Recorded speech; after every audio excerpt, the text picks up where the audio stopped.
Hello everyone and welcome to the Huawei IUCN Tech4Nature Summit 2024.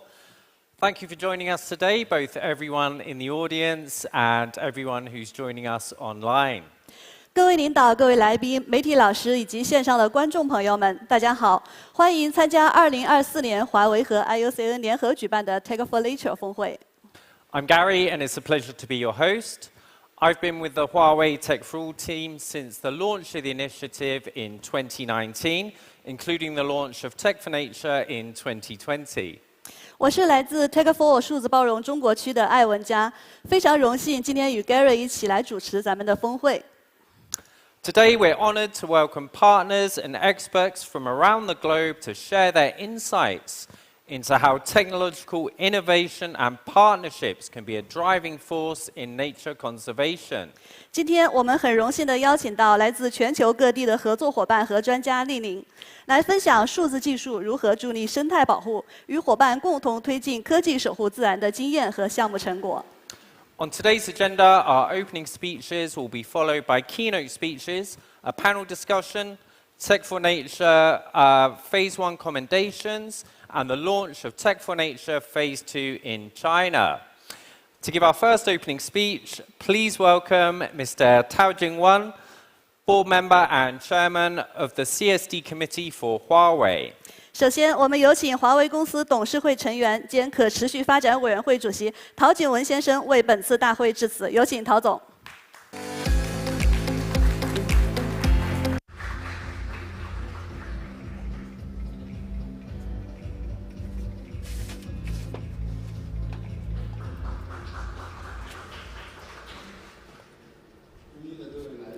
Distinguished guests, friends from the media, ladies and gentlemen, good afternoon. First of all, on behalf of Huawei, I would like to welcome you all to be in this beautiful city of Shenzhen to the 4th Tech4Nature Summit, which is jointly organized by IUCN and Huawei. Today, the topic I would like to share with you is Together, Tech for a Better Planet. Huawei's vision is to bring digital to every person, home, and organization for a fully connected, intelligent world. To take on this vision and to build a more equal and sustainable digital world. In 2019, we have upgraded our CSD strategy. We have pulled the 4 themes of sustainable development together, and we have come up with the SHARE, S-H-A-R-E concept of sustainable development. This is a new concept of us. The A here means all-inclusiveness. It refers to the Tech4All program for digital inclusion. It is a long-term initiative we launched in 2019. We're dedicated to bridging the digital divide with our partners through digital technologies, making a difference in the world through practical actions, and hoping to achieve the United Nations Sustainable Development Goals. One of the areas that Tech4All focuses on is environment and biodiversity conservation. In 2020, Huawei and IUCN jointly launched the Tech4Nature program, which aims to better protect our planet with innovative digital technologies. The first phase of the program has landed in China, Mexico, Switzerland, Spain, and Mauritius, 5 countries altogether. In the rainforests of Hainan, China, live 37 wild Hainan gibbons, which are on the IUCN Red List of critically endangered species. Through connected or offline acoustic devices, Huawei and our partners have collected more than 100,000 calls of Hainan gibbons, covering all of the 5 Hainan gibbon families. Together, we have realized the basic functions of automatic identification and real-time transmission of gibbon calls. This has greatly improved the efficiency of research and conservation. In Yucatan, Mexico, we work with the PCAs and local communities to monitor jaguars and their symbiotic species through infrared cameras, acoustic equipment, cloud, and AI technologies. Nearly half of Mexico's jaguar habitats are in Yucatan. Through this project, we have discovered and identified a total of 146 species, including 7 wild jaguars, providing effective technical support for the construction of conservation corridors in Yucatan.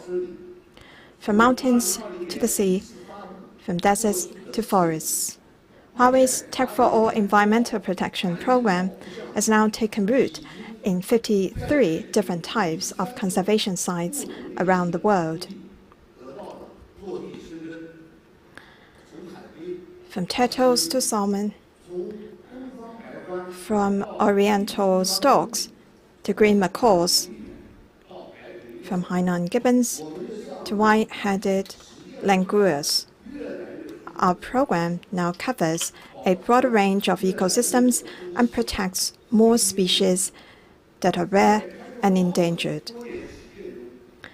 Over the years of our Tech4All program, we have come to a deeper understanding that in the field of environmental protection, there's no best technology, but only the most suitable technology. To conserve biodiversity, we need to apply the most suitable technologies to different ecosystems and species to meet local needs. So here, there's also the tech diversity, besides the biodiversity, so that we can better adapt to nature and protect it.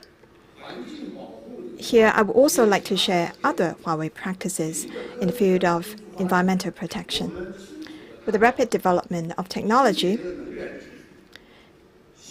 cutting-edge technologies such as those of renewable energy, IoT, sensing, 5G, cloud computing, artificial intelligence, and data are becoming key forces in driving energy transformation and green development. In terms of renewable energy, Huawei's digital power business manages watts with bits and promote the development of clean energy and energy digitalization. By the end of March 2024,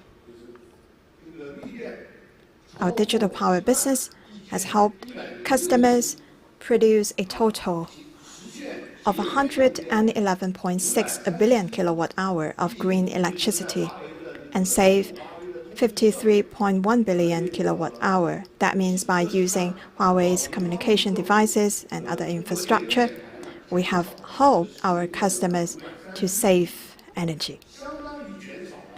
This is equivalent to reducing carbon dioxide emissions by 550 million tons, or planting 750 million more trees for the world. In Gonghe County, Qinghai, China, Huawei helped Huanghe Hydro Power Company build its world's largest single PV plant. Through a series of intelligent and digital means, this world-class clean energy benchmark project accurately manages each string of PV modules. increasing the productivity of the PV plant by more than 2%, improving the O&M efficiency by more than 50%, and reducing the cost of energy. The project has an innovative combination of PV power generation and sheep grazing. This new model has greatly improved the ecological environment there, turning that deserted land into an oasis.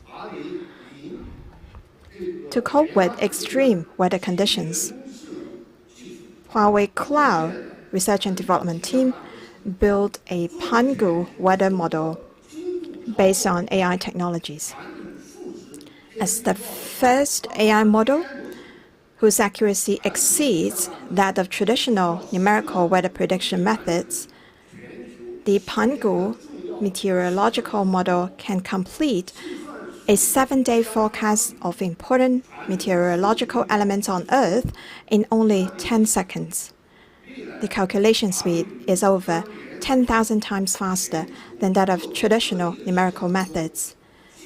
Going forward, Huawei Cloud will join forces with global meteorological organizations to continue to explore and leverage the potential of AI applications in the field and provide support to various industries such as agriculture, forestry, animal husbandry, fishery, aviation, and navigation. Trickles of water become rivers, and rivers head on to the sea. This is the power of unceasing nature, and the cooperation and innovation between Huawei and partners will proceed. Based on our practices and those of our global partners such as IUCN, we have co-developed our flagship publication, Tech4Nature, a partnership for our planet, in the hope of sharing our experiences and lessons learned with the nature, conservation, and tech communities, and contributing to the digital transformation of the nature conservation sector. Today, I'm really honored to meet with partners from all over the world at the summit here to discuss technologies to guard nature. Huawei is willing to act as a technology partner for governments, customers, and environmental organizations to continuously and deeply explore environmental and nature protection scenarios, make good use of appropriate digital technologies to address the challenges of environmental protection, and work together to build a more equal and sustainable digital world. Thank you again. I wish this summit a complete success. Thank you.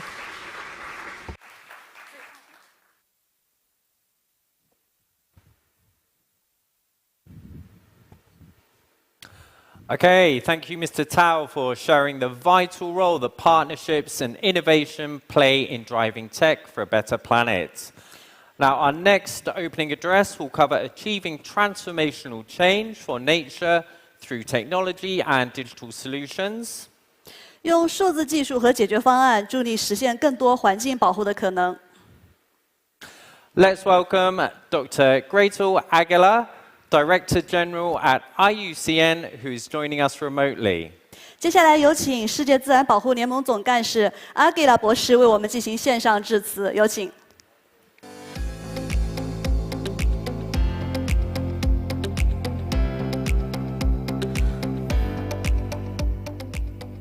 Ladies and gentlemen, distinguished guests and fellow conservationists, Daya Hao. As the Director General of IUCN, the International Union for Conservation of Nature, it is my honor to address you at the Tech4Nature Summit in Shenzhen on World Environment Day. IUCN was founded over 75 years ago, and since then, it has become the global authority on the status of the natural world and the measures needed to safeguard it. Today, Our mission has never been more important. The natural world faces unprecedented challenges, from climate change to environmental pollution to habitat loss and to species extinction. In order to address these critical interlinked crises, traditional conservation approaches are vitally important, but we must do even more. In order to achieve global goals like the target to conserve at least 30% of the earth, land, and water by 2030, we need a paradigm shift, a transformational leap fueled by good technology and innovation. This is why in 2020, IUCN established the Tech4Nature partnership with Huawei's Tech4All program. This was a crucial way for nature conservation and infocoms technology to combine forces, allowing both sectors to use digital technology solutions for protected and conserved areas. Tech4Nature has married Huawei's technological powers in data sensing, analysis, and innovation together with IUCN tools and safeguards, such as the Green List Standard. Thanks to collaboration with partners in Europe, Latin America, Africa, and Asia, we have scaled up and accelerated nature conservation work. For example, we have used acoustic monitoring in China to identify individual Hainan gibbons, the world's rarest ape. We have also used pattern recognition, artificial intelligence to track jaguars in Mexico. I am excited that today we are launching the Chinese translation of our flagship publication, A Partnership for Our Planet, which will allow you to read about these examples and much more. Technology and digital solutions are part of the solution and can be a powerful force for good to protect our planet's biodiversity. This is why we must embark on this journey together, to use technology wisely and harness its full potential for the benefit of people and planet. Guided by wisdom, fueled by innovation, and committed to leaving a legacy of thriving ecosystems, we can unite for nature to build a better future for all. Xie xie daija. Thank you very much.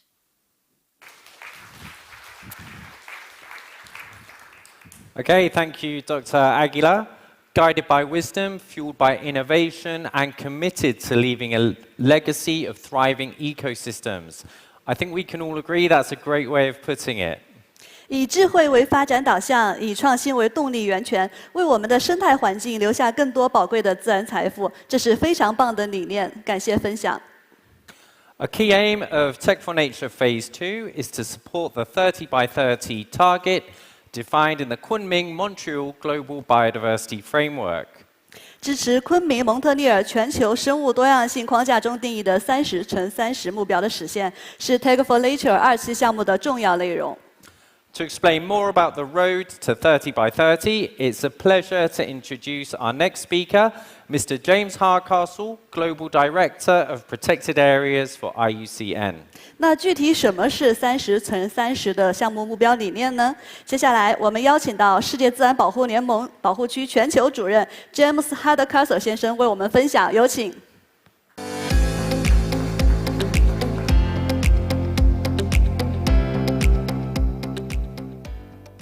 你好，我是 James Hardcastle， 我为 IUCN 环球保护区计划工作。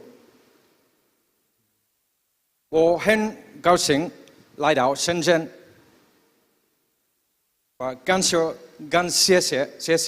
华为，谢谢陶景文Kevin。谢谢 Jeffrey, 谢谢 Joyce Liu as well. And thank you to the translators, because I now have to switch to English.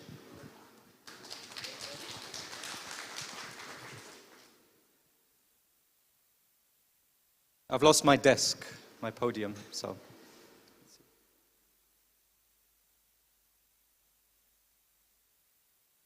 So we just heard from Tao Jingwan, who celebrated the launch of our Tech4Nature partnership, and we heard from our IUCN Director General as well how important this partnership is for IUCN. You also had a glimpse of some of the on-the-ground actual projects which are showing how technology can really be used to help advance nature conservation, which is so urgently needed at scale for our planet. So just quickly with IUCN. So International Union for the Conservation of Nature. The key word is union, because we bring together expertise, capacity, thought leadership, and science to help the world advance on its goals for environmental conservation. So IUCN, in our union, we have nearly 1,500 members. And of those members, 15% are state members. That means government agencies, ministries, such as the Ministry of Environment in China, such as the Kenya Wildlife Service, such as the Ministry of Environment in Maldives, and others, Costa Rica, Brazil, Turkey, Spain, we have represented here.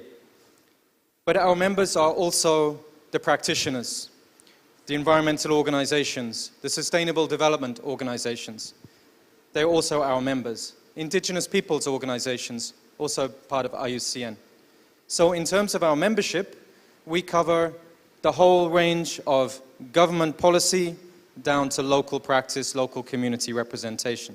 So we're quite unique in trying to gather all the voices to try and put together the best possible information and to share. So also in our union, we have over 15,000 scientists, experts, practitioners, and they help guide our mandate, our policy, our practice, publications like were shown earlier. These are put together by our experts. And our experts are, like IUCN, they're global. Many of them are here in the room. I can see, for example, Professor Li Dichang. He's one of the senior experts for protected areas worldwide. He's here in the room. Many others from other countries are here represented.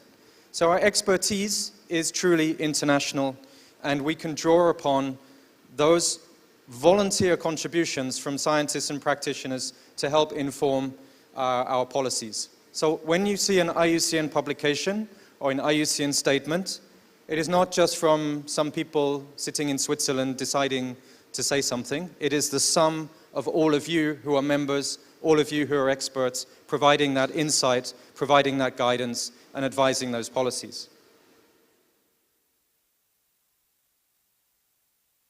So, key to what we try to do is, as Mr. Tao Zhengwan, I like this Huawei concept of share, because we need to share. When you have knowledge, our colleague Tasio this morning was sharing his experience from Mexico on how the technology is helping build on local knowledge, to prove that knowledge, to measure that knowledge, but then importantly to share. If we have knowledge and we don't share that knowledge, it's useless. It just stays on a publication, stays in a shelf. We need to find ways to share the insights and the guidance that we have. Now, why this is really important is because IUCN has all our science, all our advice is that we need to have 30% of the planet under effective area-based conservation. That means these areas need to be managed for conservation. Why? Because we have these crises that you know about. I'm not going to stand here and tell you about the situation. You can turn on the news, you can feel it, you can touch it, you all know. Biodiversity crisis, climate crisis, pollution, contamination crises. This is what we're facing. And the science, not anything else, the science is telling us that we need to have 30% of the planet under effective management to try and limit the impact of these crises and turn things around. So this is based on the International Intergovernmental Panel on Climate Change. It's based on 99% of scientific literature that 30% is the minimum. And that was then enshrined by the global governments of the world who agreed to the UN Convention on Biological Diversity, the Kunming-Montreal targets, the 23 targets. And one of those targets takes 30% and makes it ambitious. And it's ambitious because it says by 2030, which is probably just after I finish my presentation, will be nearly 2030. So we need to act, and we need to share. And how do we share? Technology. I'm here sharing with you in the room, and my focus is on you here, but there's a camera on me as well, and I think 1 million, 2 million people watching as well online. We need technology to access people. We need tech for all, absolutely, as Huawei is promoting. So our Tech4Nature partnership has started some steps towards how to take an ambitious target of 30% by 2030 and to try to use technology on 3 counts. The first count is to make that conservation more effective. If we just take 30% and put it aside and forget about it, we will fail. The 30% has to be equitable, and it has to be effective, and it has to be long-term. And that effectiveness, one of the key tools that we have as humanity to help, is technology. And these examples that you've already seen a snapshot, and please, the people in this room have all the details that you could possibly want. And the videos and the sounds are just incredible. So from China, from Mauritius, from Switzerland, from Mexico, from Spain, you can have some real examples. We call them flagships because they really show the way. The flag is held for others to follow. How to use technology. So we have the conservation science. We know what ecologically is needed. We know what culturally needs to be protected. We know the social and the economic implications of our conservation work. But we as the nature conservation sector, we lack the technological insights. And by bringing these in, we are enabling and scaling what we can do, the reach of how we can do it. Again, I'm referring to Toshio from Mexico. The incredible effort to go to the field to monitor these jaguar. It really is through the mangroves, with the leeches, the mosquitoes. It's really hard work. For the gibbons as well. The gibbons, they sing in the morning, which means if you go to the forest, you have to go at night because you have to wake up in the forest to hear the gibbons. So it's hard work. And however many rangers you have, you cannot go everywhere to count every gibbon. But with this technology, you can make that work more scaled, more effective. You can lessen the cost, you can lessen the burden, and you can increase the scale at which we can get that information to make good decisions. So the summary of the flagships is there on the QR code. We have other publications related to this as well. And then you can really get down into the details of these projects and understand how technology is helping. But we have flagships because we want those projects to be scaled. We want the technology to continue to be applied, to continue to evolve, and to continue to help us direct our conservation efforts. And for that, through the Tech4Nature partnership, we're building up from that phase 1 flagship success to other protected and conserved areas, to other sites. I'll switch to this one. See, technology, it's not always 100%. You have to keep testing and trying and adapting. So what we are aiming at is that 30 by 30 target. But for that, we need to really expand the reach, expand the partnership, bring in new countries. So we're delighted, for example, that Costa Rica is joining the partnership, that we have Kenya. We're really looking forward to expand the use of technology in the marine and coastal areas. Similarly with the Maldives, we have the atoll systems, some of the most vulnerable places to climate change on the planet. Can we use technology to help turn around the situation and get conservation successes? That's what we hope. But our challenge is not just to use this Tech4Nature partnership. And the vision of Huawei, the vision of IUCN, is to really put clear conservation challenges on the table to find solutions and to put that challenge on the ICT sector. You have the brains, you have the capacity, you have the resources. Help us find those solutions and make those solutions appropriate to help that 30% become effective, that we have appropriate technology that helps people to do effective conservation on the ground. So it's just begun. We have until 2030, as I said. So in the next 5.5 years, we will work our hardest with our tech partners, with Huawei, with our government partners, with all of our members, all 1,500, 15,000 experts, everybody. We need to be able to use technology as one of our key tools to advance our conservation mission. So I'd like to call on all of you to take something away from this summit, is to think, what technology do I already know and use? And what other ideas are there out there that could help me in my work? The director of Shennongjia National Park is here, one of the most beautiful places in China. How can we help him use technology in China to advance the protection of that classic, culturally significant mountain? How can we really expand these flagships to have the other boats, the other ships behind them following that lead?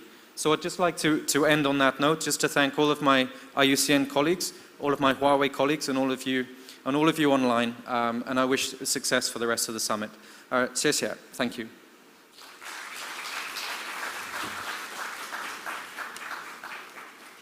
Okay, James.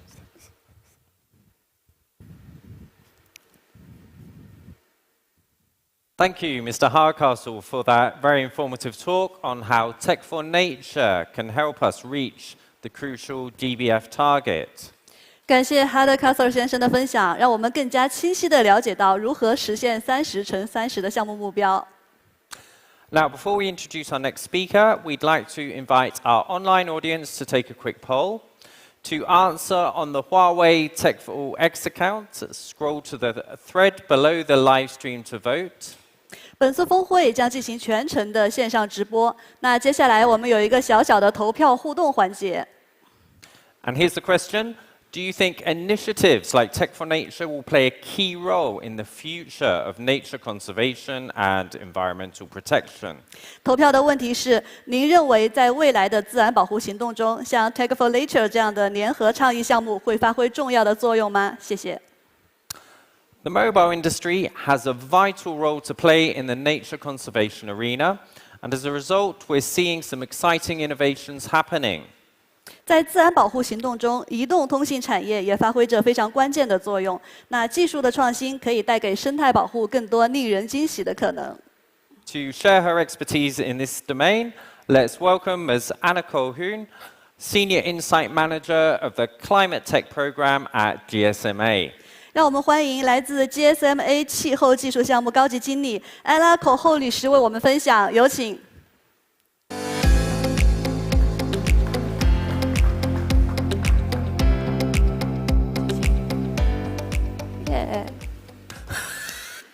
Hello. Well, good afternoon, everyone. Ni hao. I'm Anna Colhoun from the GSMA Climate Tech Program. And it's a pleasure to be joining you all here today to celebrate World Environment Day and all of the exciting innovations happening to conserve and protect nature. The Tech4Nature initiative is particularly exciting and innovative because it is bringing together public and private sector key players, IUCN and Huawei, and we see how much can be achieved when we collaborate together. I would like to offer some reflections on the role of the mobile industry and what it can do now and potentially in the future to help our global efforts. First, a very short introduction in case you haven't come across us before. The GSMA represents the interests of mobile operators worldwide, uniting more than 750 operators and almost 400 companies in the broader mobile ecosystem.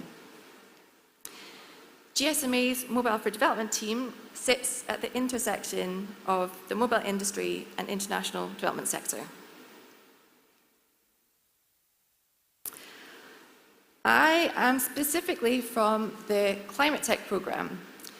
We are funded by UK and Swedish international development aid, and our core overarching mission is to harness the power of mobile and digital technologies to help low and middle income countries move towards a low carbon and more climate resilient future. We do this through a few different avenues. One is research, another is market engagement and advocacy, and we also provide funding to early stage startups, helping them in their transition to scale. Across all of our projects, and in line with what we've been hearing today, we really believe that all of our big goals for climate and for nature can only be achieved with the public and private sectors working together hand in hand.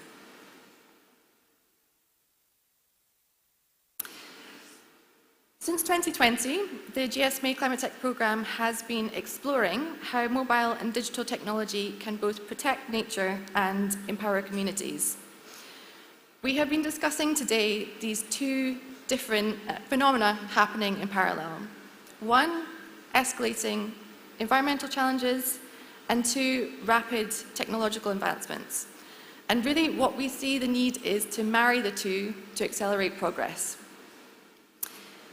Through GSMA's research, we've seen that when tech solutions are developed and applied in a customizable and scalable way, they can significantly improve the efficiency, the responsiveness, and efficacy of how we protect and conserve nature. With the various partners in the room today, we've seen how diverse that can be and all the different types of tech innovation at play. Everything from the use of big data to predict air pollution and restore mangroves, through to GPS technology and remote sensing to help us track and protect wildlife. Across all of the different innovations, we see that mobile devices can play a really key role. In the last decade, mobile phones have become ubiquitous. They are used even in the most remote areas where the world's biodiversity hotspots can be found.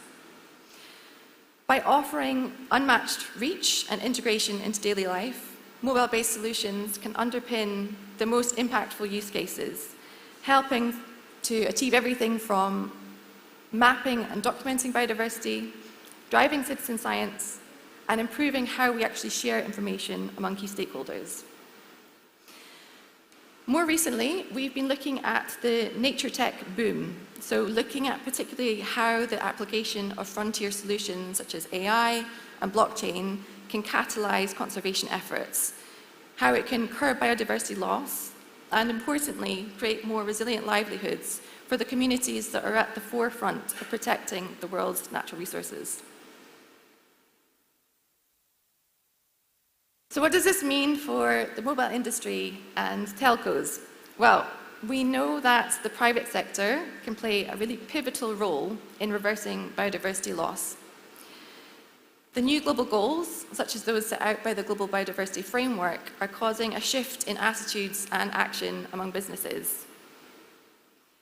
For us at the GSMA, we are particularly interested in what that means for the mobile industry, and we explored this question in our latest research, this report, The Nature Tech Nexus, Bridging Biodiversity in Business. We spoke with mobile operators across Africa and Asia to understand the role and motivations of those already engaged in biodiversity initiatives, as well as where the opportunities lie for further impact.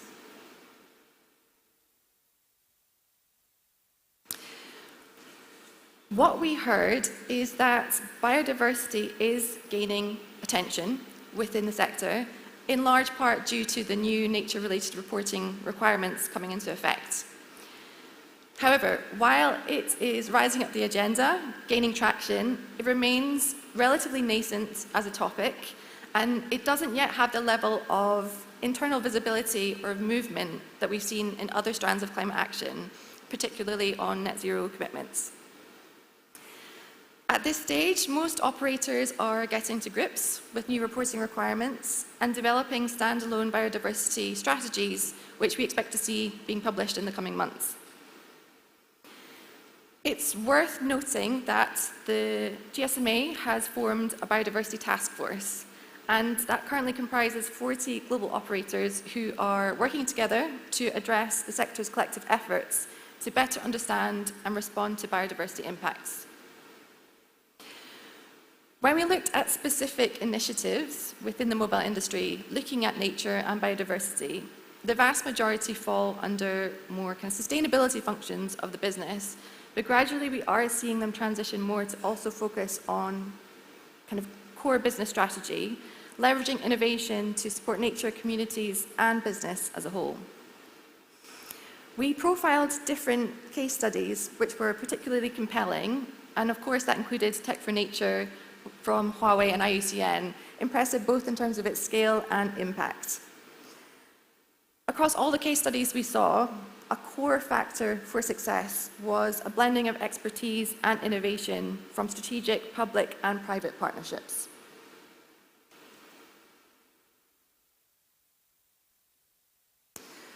When we conducted our research, we spoke with organizations across the nature conservation sector, NGOs, governments, startups, and academic institutions, and we heard that there was a strong motivation and call for the mobile industry to be facilitating digital innovation. There were 3 key areas of potential impact that emerged. First, connectivity. We know that communities, particularly in low and middle-income countries that live near biodiversity hotspots, are often the least likely to be online or using digital services at scale. A common call from NGOs and nature tech startups was for mobile operators to support last-mile connectivity to give rural communities better access to mobile services. And through this can help develop more opportunities to introduce digital solutions to support existing community conservation and restoration efforts. One example is through the use of mobile money. With the rise of, say, payment for ecosystem services, mobile money can provide a more convenient, cost-effective, and transparent way for organizations to transfer payments to communities as they protect our natural resources. Second key area was innovation. With the mobile industry being often at the forefront of many different tech developments across AI, 5G, Internet of Things, and much more, conservation partners were keen to draw on the expertise and the resources available from telcos. Many were calling for technical assistance to enhance the development of solutions or the opportunity to co-create them together. And finally, partnerships. This is a key theme of today. There was a significant call from the different partners we spoke to be encouraging the mobile industry to explore partnerships and investment in tech solutions that we really need to tackle biodiversity challenges. Mobile network operators are seen as having a key potential role in helping to close the finance gap for high-impact biodiversity projects, leveraging private finance and promoting strategies for strengthening the resources needed for innovative solution.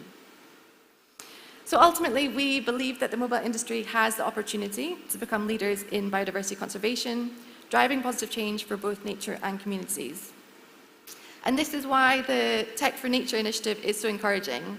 It role models what can be achieved when leading public and private sector organizations, such as Huawei and IUCN, work together to protect nature.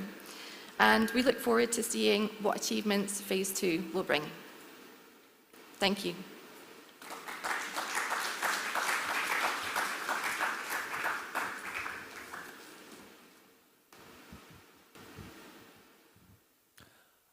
Okay, thank you, Ms. Cahoon, for sharing the innovations the mobile industry is making in the nature conservation space.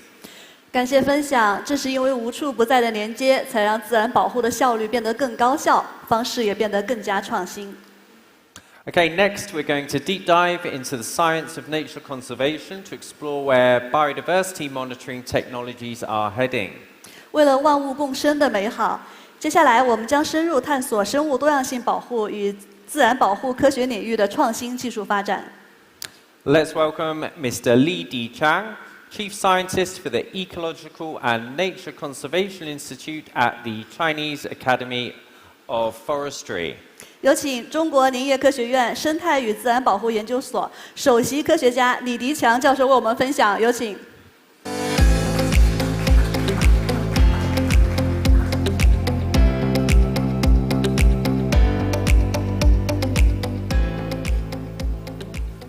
大家下午好。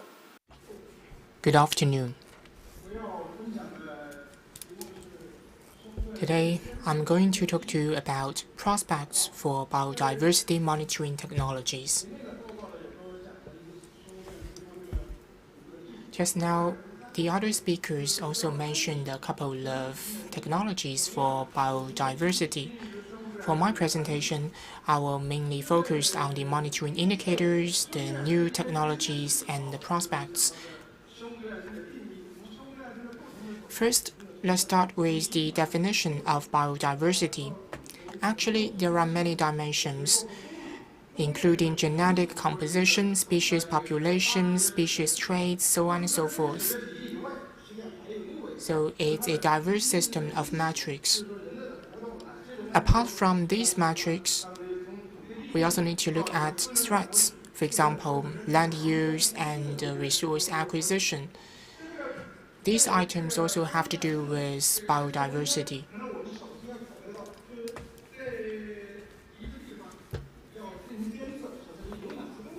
When we plan to do monitoring, we need to be first aware of the elements in a particular area. Then we customize our approach in order to monitor these elements in the best way. We need to have scientific standards and methods. We need to collect data and perform analysis. Then we can make informed decisions. So there is a long way from data acquisition to the implementation of actions. We need to collect data, transmit data, establish databases, and now we are exploring the application of AI in nature conservation. This also rings true for the introduction of big data analytics. Now, we are looking at automated biodiversity monitoring technologies. The first step is always data collection. So we need to collect data directly related to biodiversity, for example, voice print, chemical information, electromagnetic waves, and other information. Then we transmit the data to the platform and interpret and analyze this data. A framework plays a very important role in this whole process. It covers all the way from monitoring objects to application. A variety of technologies are adopted. For example, the space air-ground integrated biodiversity monitoring. We use satellites, drones, infrared cameras, voice print recorders, and positioning devices to collect data. Then we transmit the data through the transmission layer, and then we gather this information at the application layer. We analyze this data and identify the threats to particular species. And in the end, we have the demonstration layer. So this is the whole process. And as I said, a number of technologies are used. We need to collect different categories of information. For example, the environment information, eDNA, electromagnetic waves, and information collected from LiDARs. The development of technologies means that we can use more ways to monitor this information. And the technology is developing really fast. Here are some technologies that we often use. For example, acoustic technologies, remote sensing technology, telemetry and tracking tools, and other devices. In a report released by the IUCN, the author explained how to apply this technology to different scenarios. Here I just picked the example of satellite remote sensing. We use multiple methods like navigation, and communication to extend our coverage of monitoring. We also use sensing devices like hyperspectral imaging and mid-long wave infrared cameras to better monitor the environment. There is also an increase in the application of drones. Now they play a vital role in collecting information about the environment. They're especially useful in monitoring the plants. For example, in one area, we use drones and infrared cameras to monitor the environment in the Shenongjia National Park in China.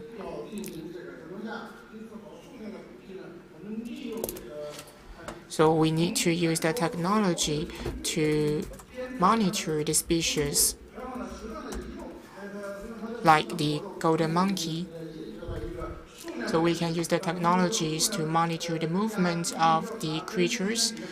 We can even track the mobility of these animals. And we have successfully covered almost all the golden monkeys in this area. We are also using the drones to monitor other species. And the visible light technology is also used because sometimes it's very difficult for you to identify a creature. And this is where technology can play a part.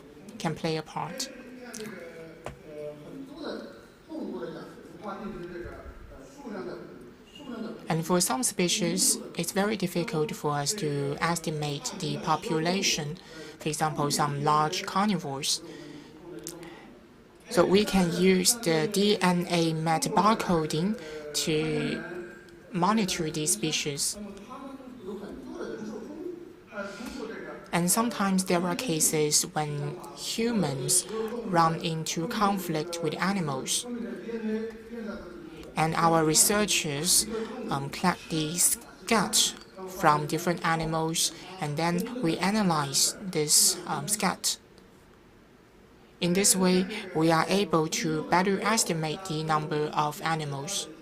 And here, we use the Beidou positioning system and some devices developed by ourselves to research on bird species.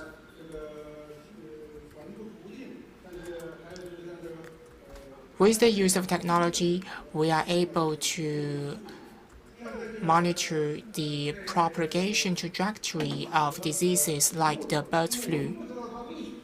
This is a case about wild camels.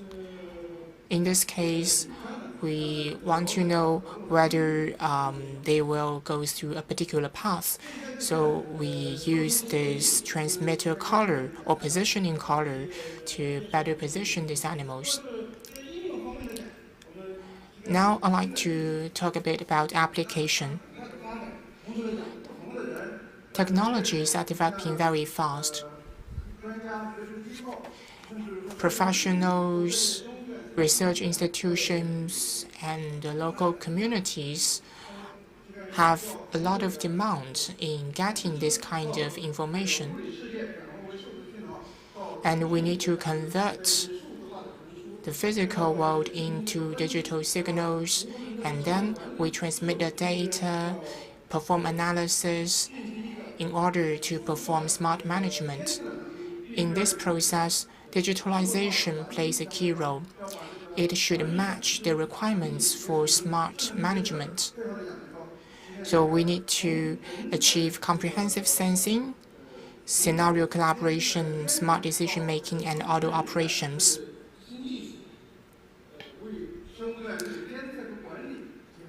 We hope by using different technologies, we can better monitor and manage biodiversity. So this is a quick presentation, and that's all from me. Thank you.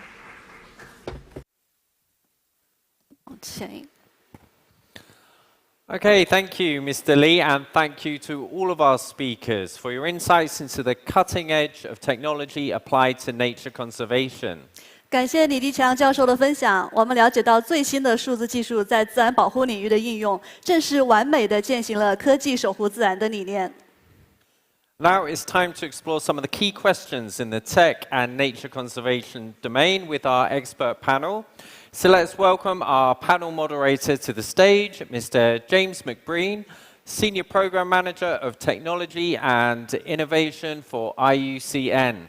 接下来进入到主题讨论的环节，有请主持人詹姆斯先生上台。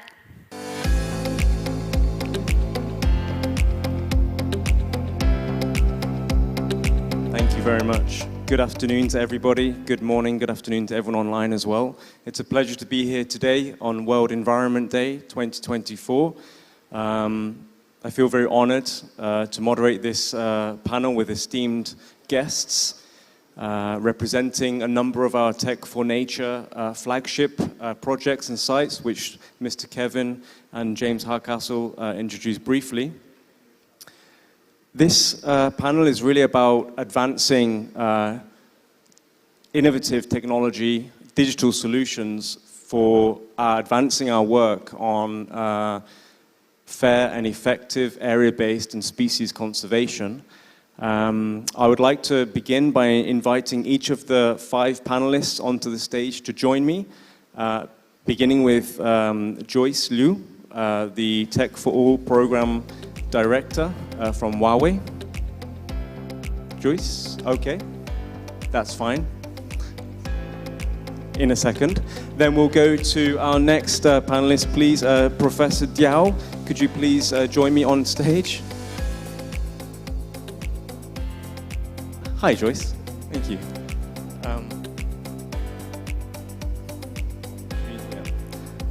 Thank you, Professor Diao. Please take a seat. Mr. Mario Cotto Hidalgo, please join me on stage.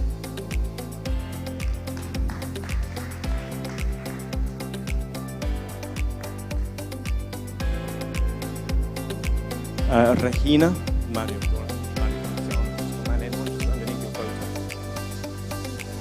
Regina Cervera, thank you, Regina. And Daniel Pons, please join us on stage. Thank you.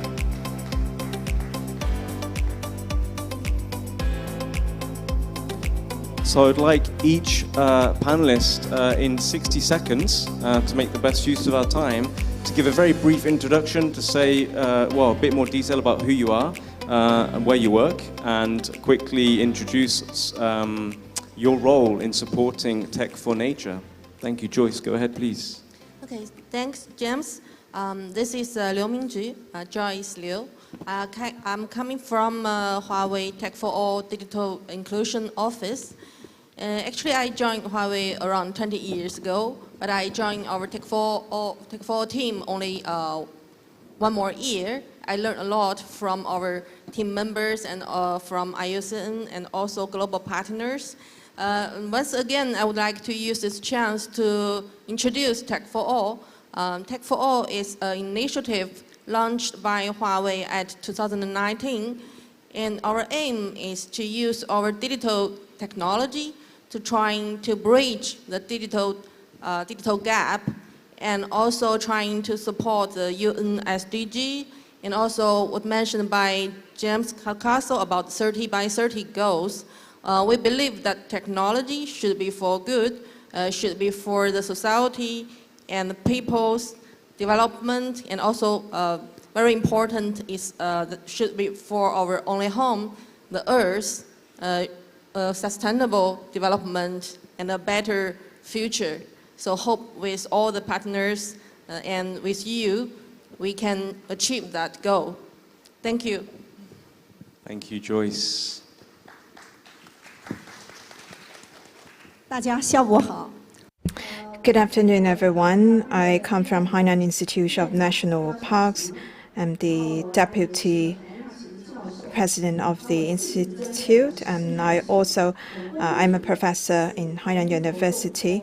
I care about the impact of human actions on biodiversity. Our institute has got precious support from IUCN and Huawei. we have leveraged acoustic technologies to monitor our research on lots of wild animals. And we have been working with our professors in many institutions to better protect gibbons and other wild species. Thank you.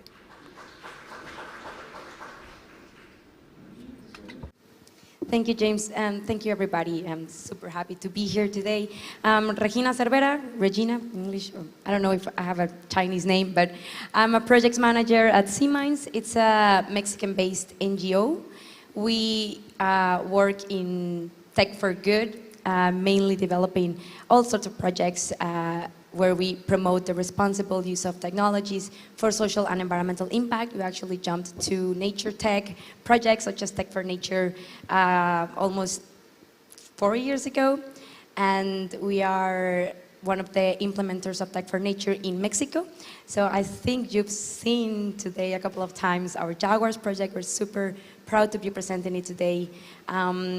Results from phase 1, and what we're hoping to build upon for phase 2 for Mexico, for Latin America. So thank you. Thanks, Regina. Daniel, please go ahead, introduce. Good afternoon, I'm Daniel Pons. I'm a Biodiversity Conservation Technician at the Natural Park Management Service at the Barcelona Provincial Council. My role is specifically in a natural protected area. It's a long name. It's Sant Llorenç del Munt and L'Obac. It's North Barcelona. And my main responsibilities are designing and promoting monitoring of different fauna and flora species, and also collaborating with other technicians in order to compatibilize public use, development of infrastructures, urban planning with the conservation of the species that we have in our protected area. Thanks, Daniel. Mario, please go ahead. Thanks, James. Good afternoon, everyone. It's my pleasure to be here. Thank you for the opportunity to share this beautiful panel with these distinguished guests. I am Mario Cotto from Costa Rica. I work for the technical director in my institution that is called National System on Conservation Areas, that is in charge of the management of the forests, management of wildlife, administration of protected areas, and protecting freshwater basins in whole Costa Rica.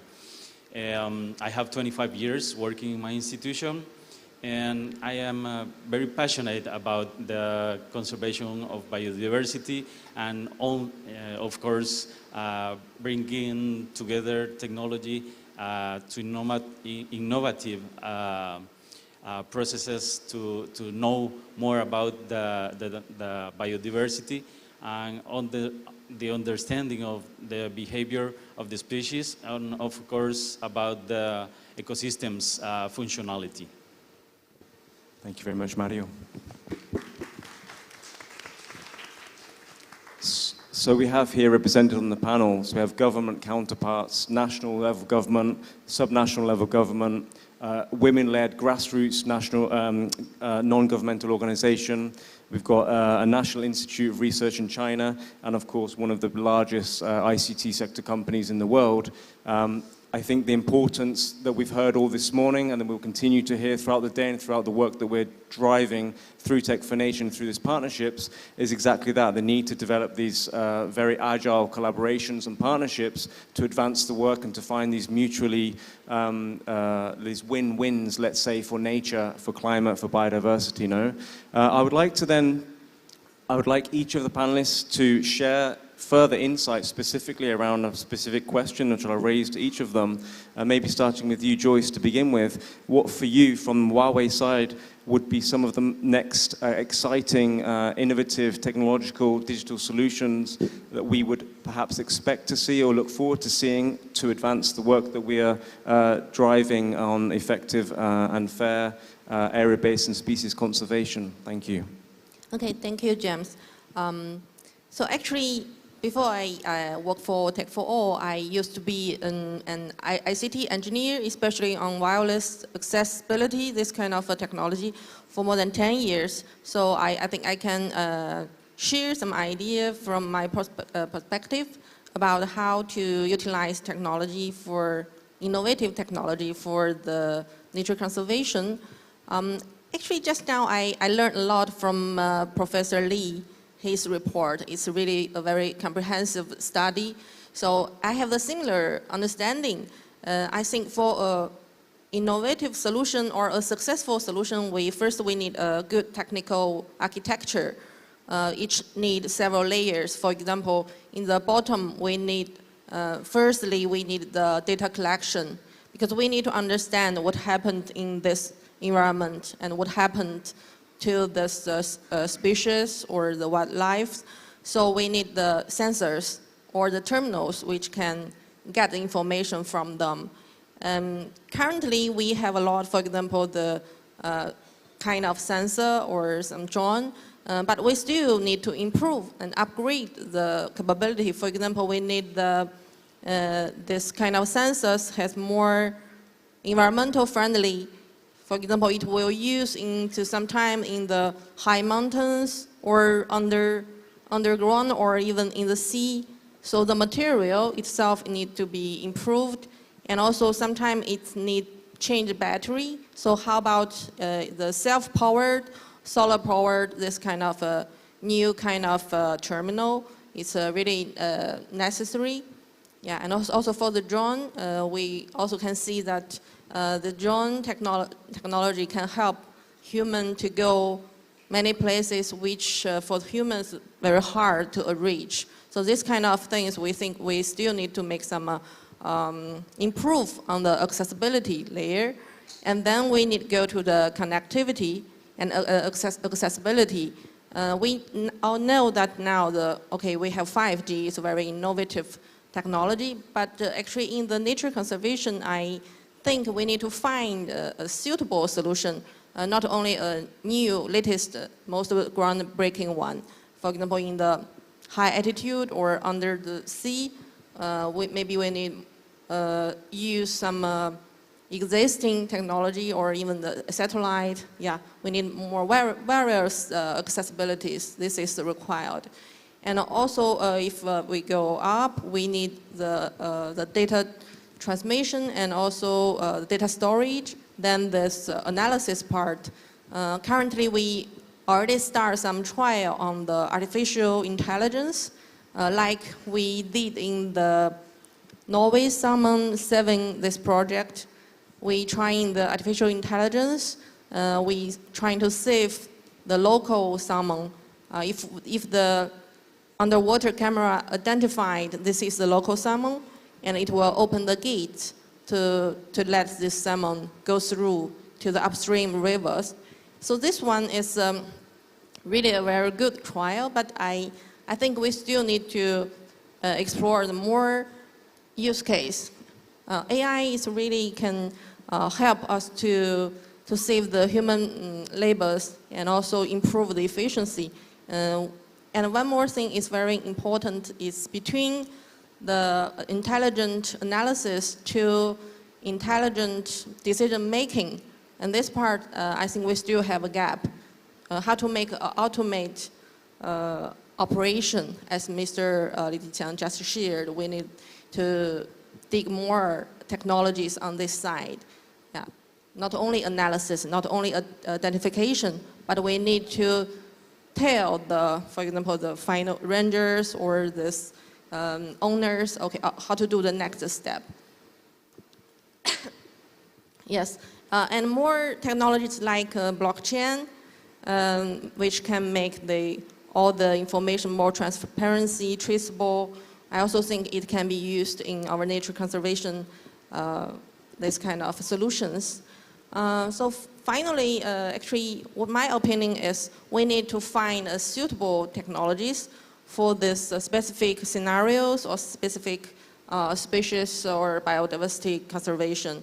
And more important is, I think we need, each party need to contribute. For example, for Huawei, we are ICT sector, we can do more on technologies, but we still need biological, this kind of scientists and also local communities, policymakers, and all of the international groups and all parties we can do together to make a better conservation of nature.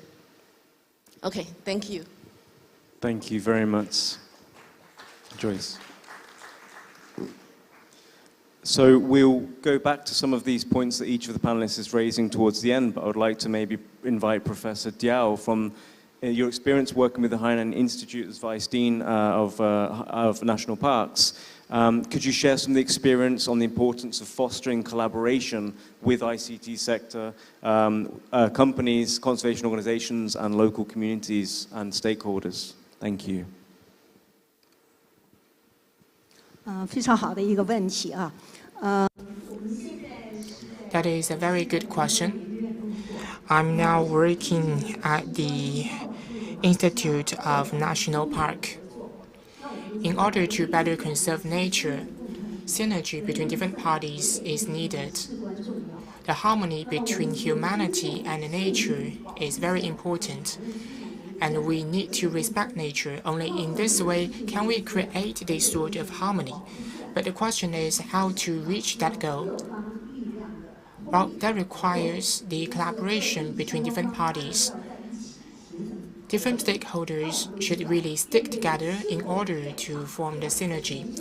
For example, climate change is a global challenge. It is not something that can be taken on by an individual or a country. It is a topic that we should all care about and figure out a solution. In terms of nature conservation, I think this kind of collaboration can go a long way. In terms of technology, companies, they can develop new technologies so that we can better monitor biodiversity. I think this is also a very important responsibility of our companies. I think Huawei is taking the lead in this regard. Today we have also learned about a lot of case studies and projects. From these projects, we have also learned that Huawei has really made a significant contribution in conserving nature and biodiversity. Second, civil societies and NGOs can also play a role. They also have their own strengths, and they can use their influence to raise funds and initiate projects. Even more importantly, they can apply the technologies to the conservation of nature work. I think these organizations are also an important party in conserving nature. For example, they can also consider carrying out some public education projects in order to improve the awareness of nature conservation. I'm working in a research institute. I'm also a professor teaching at a university. So from this perspective, I think the academia can also play an important role. It's also our responsibility to develop more talent and carry out some frontier research projects. As for local communities, we have a lot of protected areas. I'll just use China as an example. Now we are building a natural protection system represented by national parks. We have already identified the first batch of national parks. We have established the scientific research organizations. Take Hainan Institute of National Park as an example. We are also part of this system. We are one of the first batch of national parks identified in China. The provincial government attaches great importance to this organization. Our vision and mission is to promote the protection of rainforests and provide technology support for the country. So we have gathered scientists from different corners of the country, and we have conducted a series of research projects. For example, thanks to the support of IUCN and Huawei, we did the Hainan Gibbon project. I think that is a very good example. Looking ahead, we will continue to focus on tropical rainforests and tackle the specific problems confronting the ecosystem and carry out particular research. And we hope that we can continue to get the support from Huawei and the IUCN. And we also hope that we can get more contributions from the science in protecting rainforests. Thank you. Thank you very much, Professor. I would like to jump across Regina, but to Danielle, just to hear from your side, Danielle. So,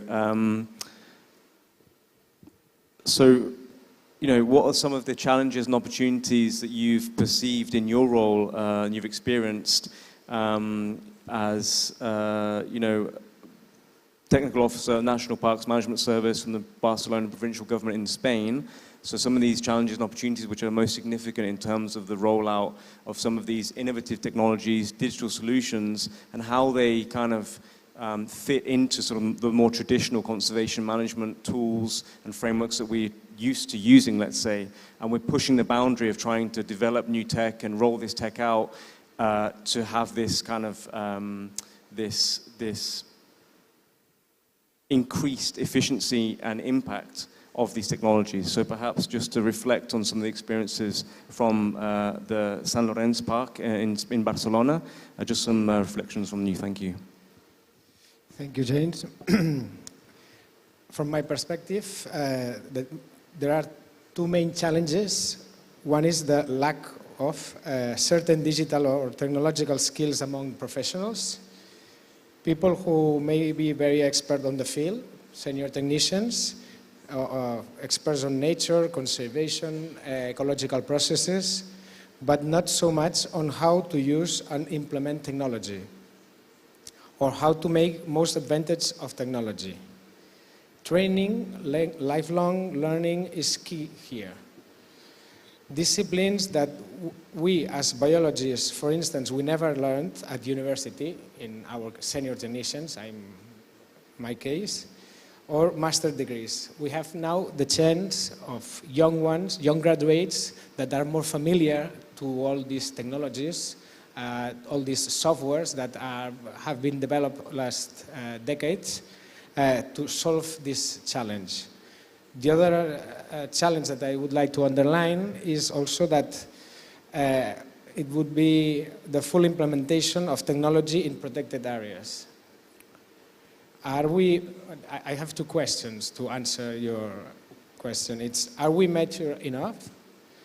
Are we well equipped in the sense of budget, capabilities, resources, long-term evolution, and the question that tech changes so fast that it's difficult to be at the same step. No? This would be the two challenges that I would like to underline. On the other hand, related to opportunities, I think that public-private collaboration enables higher level of investments. Also, top-notch technology and the option to test on the field possible solutions with better synergies between the two domains. I mean, technology industry and biodiversity conservation management. And at last, the other opportunity I'd like to underline is that most efficient solutions can be implemented and with a more strategic focus on research and development, less time consuming, better knowledge of scenarios, and also take advantage of the interest of the ICT sector their brains and our conservation needs. I think it's a perfect match. That it's an opportunity it's an opportunity for us all. Thank you, Danielle. So, Regina, if we look at technology as a force multiplier in terms of how we can actually advance fair and effective area-based and species conservation, what are some of the considerations that we should be aware of? You've got almost over 3.5 years Tech4Nature Mexico experience. Just reflect on some of those considerations in terms of the appropriate development, some of the experiences from Tech4Nature Mexico. Thank you. Thank you, James. Sure. So first, technology is not a silver bullet, and we know that. So, and biodiversity challenges and biodiversity laws are quite contextual. We cannot generalize most of the problems that biodiversity and species are facing. You see here, Tech4Nature, a lot of different technologies and different challenges are being addressed with different technologies. But we do need this pipeline of projects to create this common ground, common foundations, and a shared language to start understanding what are the shared challenges and what's hurting everybody, and what can we do to generalize a bit these kind of technologies. So some considerations to keep in mind when designing, deploying, adopting technologies that we've learned from Tech4Nature Mexico. First and foremost, we are a low, medium income country. So it's not so common that we develop, I mean, we do develop technology, but it's not so common as other countries, as China, as United States, as Europe. So first and foremost, I think it's recognizable that countries from Latin America, from Africa, from Southeast Asia are growing up, are stepping up to the challenges. And our project, for example, Tech4Nature Mexico, is implemented in a local community, in a state reserve, and historically, AI systems have not integrated perspectives of these kind of populations within their design, within their training, which could result in a sort of extractive industry where research is being implemented and the knowledge is then not given back to the community. So first and foremost, I don't want to say include, but really work together with the final users, with communities, with the people that's going to be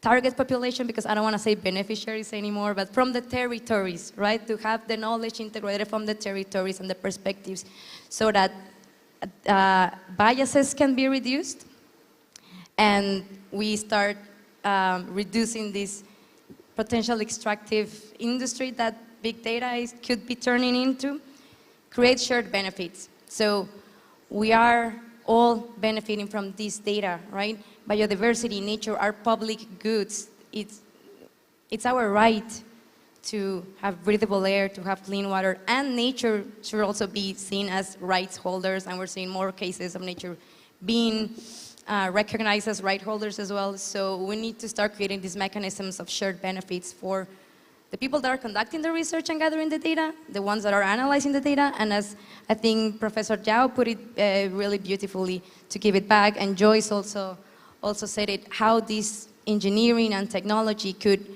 also go a step further and also stop creating potential environmental impacts. So I think technology is really moving at a fast pace, and Huawei is giving an example on how can we stop mitigating this, because it's also a challenge that we all need to be aware of, and we heard it in the past presentation as well. These technologies should also be implemented with clean methods and start mitigating also potential CO2 emissions. So other thing that's really important is to have clear governance. We're talking about protected and conserved areas here. So most of the data that we're gathering, at least in our case, and I think it's quite similar for most of the projects, is state government owned. So in our case, this kind of data, since it's from the government, needs to be public, transparent, and also for public benefit. But we also need to be mindful of sensitive data that we could be collecting. So for example, we're working with a priority conservation species. The jaguar is not only culturally valuable and ecosystemic valuable, but it's also valuable for harmful reasons, for poachers, and there's a whole market around it that we need to be really mindful of when we're working with these kinds of technologies that are capturing the specific places where these individuals are moving, reproducing, feeding, and everything. So while our data needs to be shared with community, with the scientists, with people making decisions, and this data is being used to make decisions, we still need to have in consideration who owns the data and what kind of data needs to be private. So we have, for example, NDA agreements and clear metrics on which goes to where, or what kind of logs we have into our Huawei cloud, for example.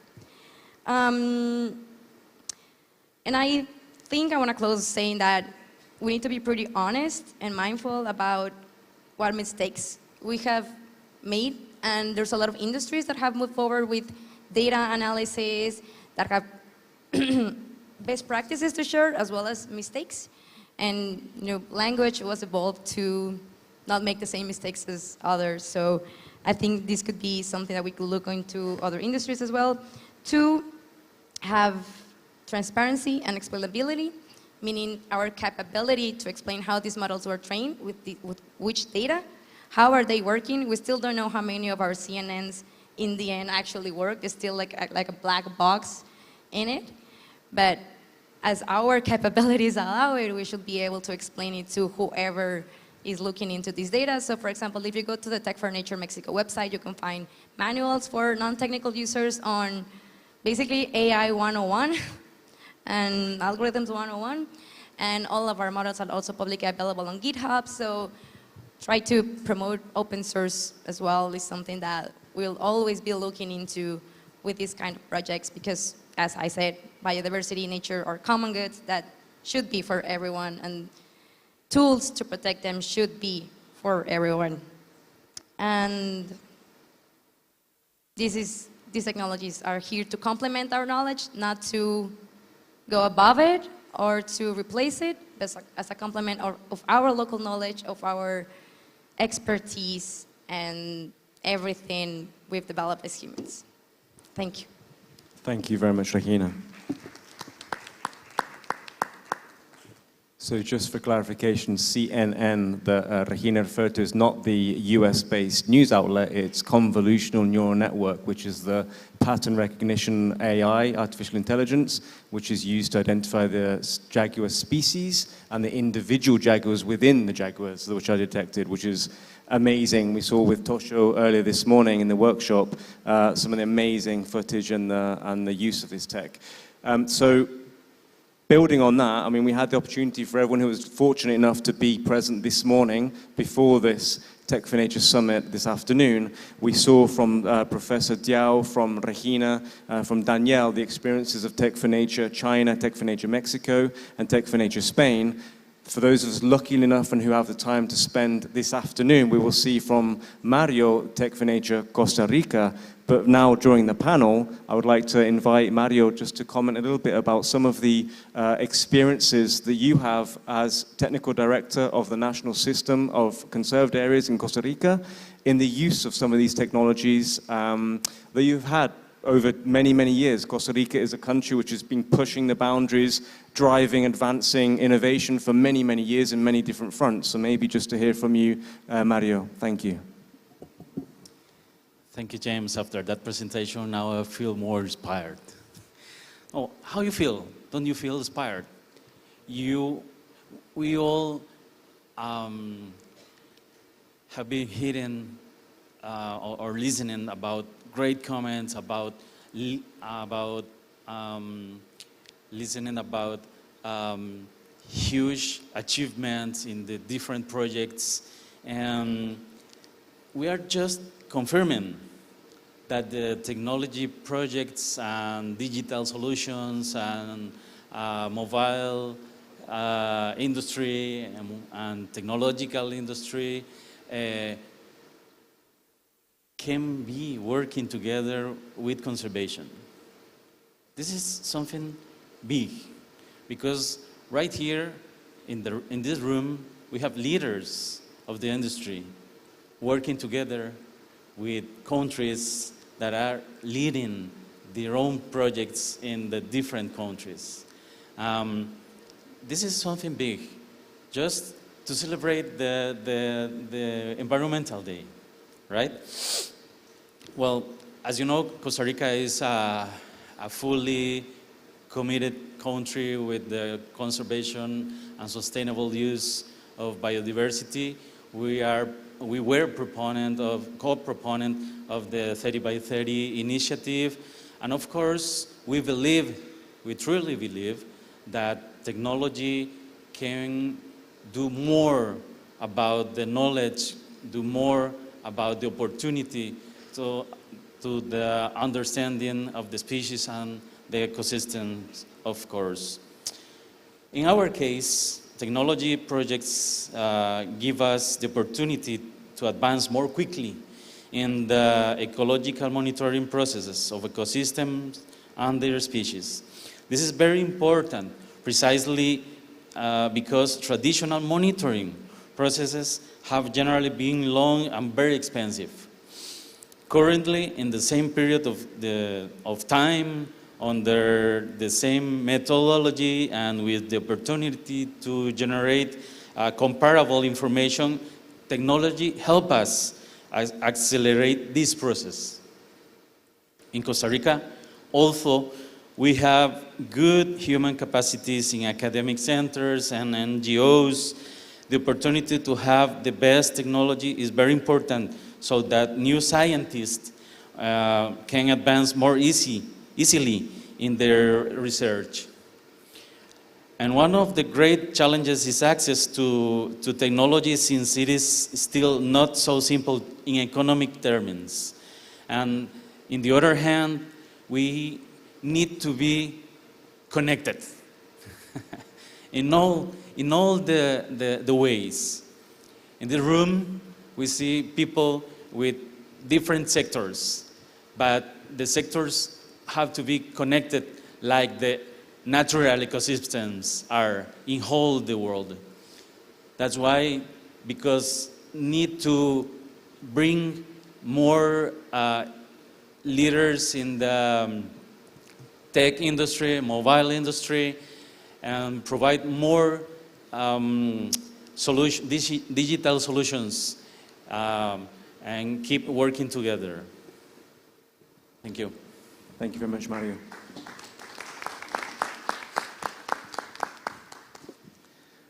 We have approximately 8 minutes left of the panel. I would like to invite all of you to comment on looking ahead, 2030, this ambitious 30 by 30 target. What are some of the most exciting things for you in your work that you see that you could benefit from, or that you feel could be would benefit from further investment or further development in terms of the innovative technologies and digital solutions to increase the impact of our work from now to achieving 2030? And this is open to anyone who would like to just comment as a follow-up question.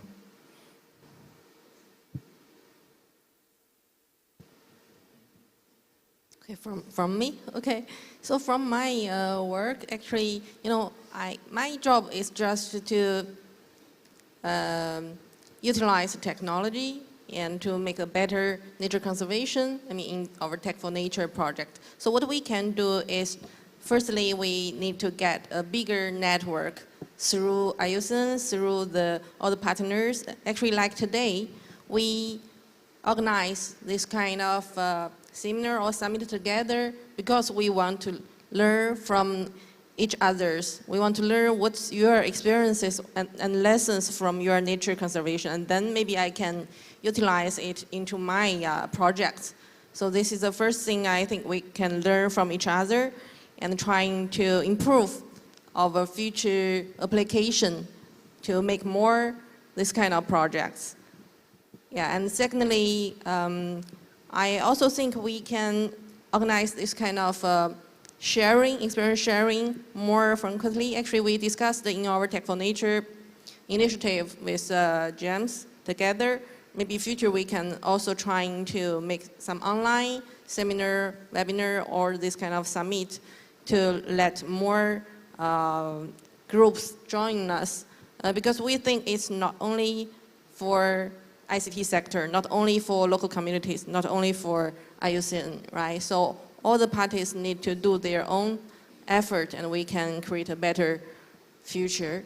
And thirdly, as we are the technical provider, we are also trying to make innovative technical solutions. As actually I just shared, I think still in this total solution, it needs to be a good system. It's not only made by unique technology. Yeah, we need to try to make it as a good system to merge all the sensors, connectivities, and transmissions, analysis, and decision making. So this kind of technology, I still think we still have a gap. So we need to move on to trying to improve with our technical partners as well. Okay. Wonderful, thank you, Joyce. And so I would just comment on that, saying one concrete initiative that was come out from the discussions. Well, it's great that Anna Cahoon from GSMA, that's a significant part with a network of over 700 mobile operators globally, which is a very compelling partner to think about bringing into the realm of Tech4Nature and working with some of those mobile operators. And also something like Tech4Jaguar initiative, something which unites all of the 17 range states in Latin America for the Jaguar, utilizing Tech4Nature, the partnerships, the network, leveraging additional resources, capacities to actually get that, make it happen and make some significant progress before 2030. But please, Professor Diao, anyone else to comment on that? Where do you see looking ahead is the most exciting area for you to increase the impact and the efficiency of your work through digital technology and solutions? Thanks. OK， 为了实现那个2030年的。 To achieve our goal by 2030, I believe it is crucial for us to develop innovative technologies further. Let's imagine, in rainforests, there are robotic rangers. Would it be helpful to improve our efficiency? And based on our research, I do look forward to such a future because I also work on the protection of coral reefs. They're also like the rainforest in the sea. In Hainan, we have the largest area of our coral reef in the country. Biodiversity challenges are shared across the world, and coral reef are important in helping us to cope with climate change. When the average temperature of the globe increases, the corals will die. We see lots of difficulties in monitoring the coral from their bleaching problems. We have been using traditional methods to observe the bleaching and to ensure its coverage. I hope that going forward, Huawei and other technical partners can develop great technologies so there could be robots that go into the sea to help us take pictures and videos of the coral reef. So we'll be able to monitor the changes of the coral reef to ensure the biodiversity. This morning, we heard a presentation from Professor Fan about the protection of Hainan gibbons. We use acoustic technologies to monitor the course of gibbons. So I wonder whether we can extend the scope. For example, we can use the technology to identify monkeys. Of course, as Professor Fan put it, it's very difficult. This morning we also saw two pictures. These species look quite similar. But you know, creatures also excrete some hormone. So I wonder whether we can use this hormone or the body smell to identify an individual creature. So I wonder whether we can use this scent or pheromone to identify the creatures. Volunteers in this room to go and monitor the coral reef in Hainan, I would put my hand up straight away. Thank you. Regino, Danielle, or Mario, it's not an obligatory question, just final words before we close the session, the panel. Thank you. Sure, thanks. Well, I think looking forward, I just want to build up on what Joyce was saying. I think if we keep working together as peer-to-peers, we can really bridge the gap and make sure the knowledge is harnessed from territories all the way to academy, public sector, decision-making, communities, and everyone to really take advantage of these technologies that are now game changers, and that we can all share what we've learned and work together towards our shared goals. Just really. Thanks, Regina. I'm happy to see that ecosystemic thinking in the past was something related to biologists, to ecologists, to conservation biologists. And I see that many sectors are jumping in to this way of facing challenges. And as we are facing reality with this mental schema, I think that we are more able to face all the subjects we need to tackle. And as I see, after hearing all the other panelists, I see that we are on the right path. We are advancing in a very fast way with the solutions. We have the capabilities, and I think there is space and time enough to solve many of these challenges. And we are all aligned and willing to collaborate, because we see, and for me as a biologist, it's very interesting to work with economists, with technologists, with working transdisciplinary teams, because this is more rich for me. I learn a lot, and it's very stimulating. And I think that many people in this panel and in this summit is on the same path. And for me, it's not so obvious, no? And it has been a hard work to be in this point, and now we have to continue advancing in this way. Thank you, Danielle. We have no more time, so we will be straight. Okay, yeah, got it. From my point of view, decision makers need believable information. We already know we can provide this information, working together.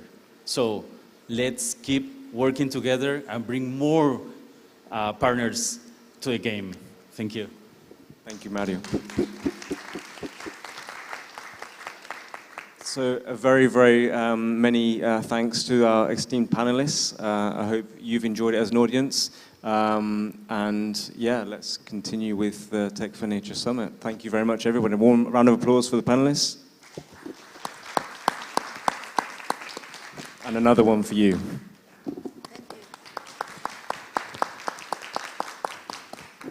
Thank you.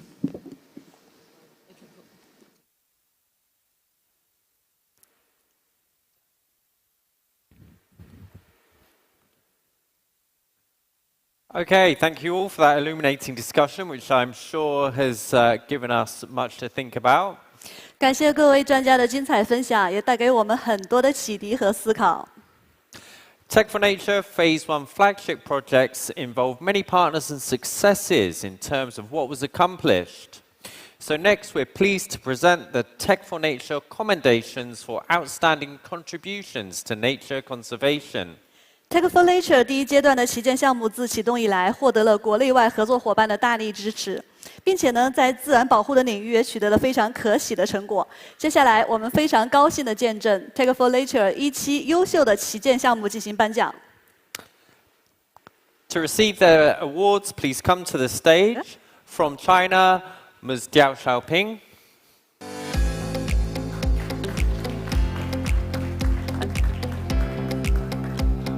From Mexico, Ms. Regina Severa. From Spain, Mr. Daniel Pons. And to give the awards, please come to the stage, Mr. James Hardcastle, Global Director of Protected Areas for IUCN, and Mr. Jeffrey Zhou, President of ICT Marketing for Huawei.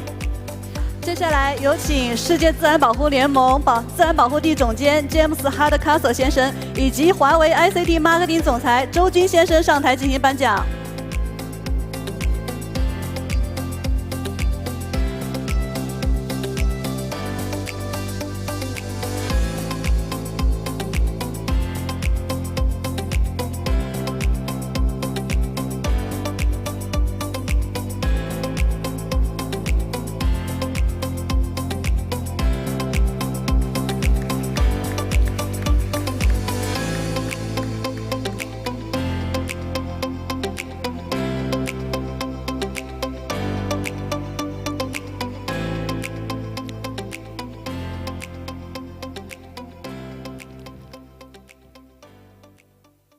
Okay, thank you. So with the success of Phase 1, we're happy to be continuing the Tech4Nature partnership with IUCN over the next 3 years. 第一阶段的项目取得圆满的成功，我们将在未来3年持续地开展 Tech4Nature 的合作，持续打造更多项目成果。We'll be working with partners from China, Mexico, Brazil, Kenya, Turkey, Spain, Costa Rica, and the Maldives to pilot tech-enabled conservation projects as part of Phase 2. 此外，我们还将与来自中国、墨西哥、巴西、肯尼亚、土耳其、西班牙、哥斯达黎加和马尔代夫的合作伙伴合作，开创更多创新技术保护的项目试点。And today we're extremely pleased to be launching Phase 2 of Tech4Nature China. 在中国，保护海蓝长臂猿的项目将持续的开展，安徽铜陵长江江豚保护的项目也将正式加入。That means the continuation of the Phase 1 project to protect the Hainan gibbon and the start of the project in Anhui province to protect the critically endangered Yangtze finless porpoise. 接下来，让我们有请海蓝国家公园研究院副院长刁小平女士，代表安徽省铜陵淡水豚国家级自然保护区的李迪强先生，有请世界自然保护联盟中国区负责人张岩先生上台，还有 Tech4 项目办公室主任刘明菊女士上台共同的启动。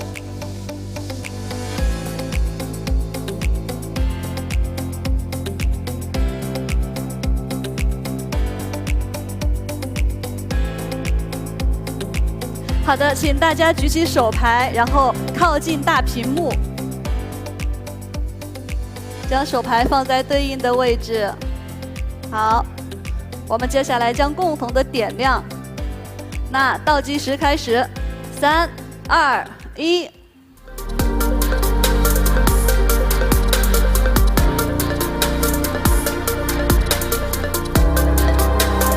Tech4Nature 2期项目正式启动。好，谢谢，请各位嘉宾移步到前台进行合影。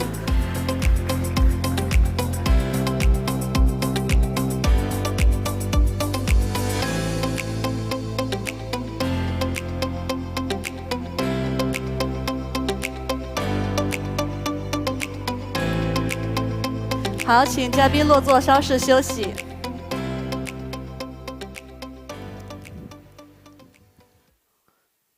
Okay, now before we close, I'd like to mention that on May the 1st, as part of this year's summit, we launched the Tech4Nature AIGC Challenge for the world on our Huawei Tech4X account.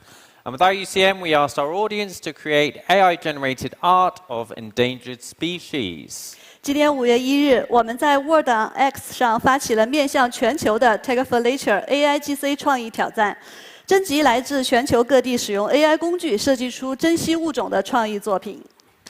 By May the 22nd, we'd collected 208 entries, and after copyright confirmation from the artists, we shortlisted 10 of our favorite images. And these are displayed in the coffee area outside. So everyone here today, please use the thumbs up stickers from your gift bag to select your favorite 3 images after the summit. 我们选出了10张最佳的作品，陈列在那个茶歇区。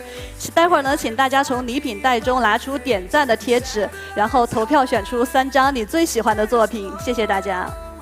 Okay, but first, stay in your seats and get your smiles on because it's time for a crowd photo. 好的，那现在请各位嘉宾留在座位上，我们将会拍摄一张全场的大合影，有请摄影师上台。